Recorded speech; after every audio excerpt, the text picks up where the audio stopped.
സ്വാശ്രയ കോളേജ് മുതലാളിമാർ വാങ്ങുന്ന ഫീസിന് തുല്യമായ ഫീസാണ് സിപിഎം ഭരിക്കുന്ന പരിയാരം മെഡിക്കൽ കോളേജിലേത്. സ്വാശ്രയ കോളേജ് നയത്തിൽ സിപിഎമ്മിന്റെ ഇരട്ടത്താപ്പാണ് ഇതിലൂടെ പുറത്തുവന്നിരിക്കുന്നത്.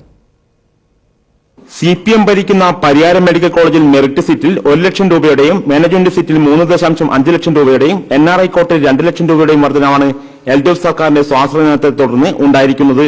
മാനേജ്മെന്റ് NRI സീറ്റുകളിൽ മറ്റ് സ്വകാര്യ കോളേജുകളെ അപേക്ഷിച്ച് 1 ലക്ഷത്തിന്റെ കുറവുണ്ടെങ്കിലും മെറിറ്റ് സീറ്റിൽ 2 ലക്ഷം തന്നെയാണ് ഫീസ്.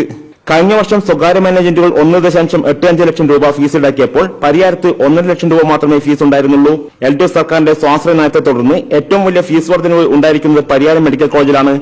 മെറിറ്റ് സീറ്റിൽ മറ്റുള്ള കോളേജുകളിൽ 65,000 രൂപ വർദ്ധിപ്പിച്ചപ്പോൾ പരിയാരത്ത് 1 ലക്ഷം രൂപയുടെ ഫീസ് വർധനമാണ് ഉണ്ടായിരിക്കുന്നത്. മാനേജ്മെന്റ് സീറ്റിൽ സ്വാശ്രയ കോളേജിൽ 2 ലക്ഷം രൂപ കൂട്ടിയപ്പോൾ പരിയാരത്ത് 3 ലക്ഷം രൂപയാണ് വർദ്ധിപ്പിച്ചത്. സിപിഎം ഭരിക്കുന്ന പരിയാരം മെഡിക്കൽ കോളേജിലെ ഫീസ് വർധനവ് സർക്കാരിനെ സ്വാശ്രയ പ്രശ്നത്തിൽ പ്രതിരോധത്തിലാക്കുന്നുണ്ട്. സ്വാശ്രയ വിഷയത്തിലെ സർക്കാരിന്റെ ഇരട്ടത്താപ്പാണ് പരിയാരം മെഡിക്കൽ കോളേജിലെ ഫീസ് വർധനയോട് പുറത്തുവന്നിരിക്കുന്നതെന്നാണ് പ്രതിപക്ഷത്തിന്റെ നിലപാട്. പരിയാരം മെഡിക്കൽ കോളേജിലെ ഫീസ് വർധനവ് പിൻവലിക്കുന്നതിരെ ശക്തമായ സമരം തുടരാനാണ് പ്രതിപക്ഷ തീരുമാനം. ജയ്ഹിന്ദ് ന്യൂസ്, കണ്ണൂർ.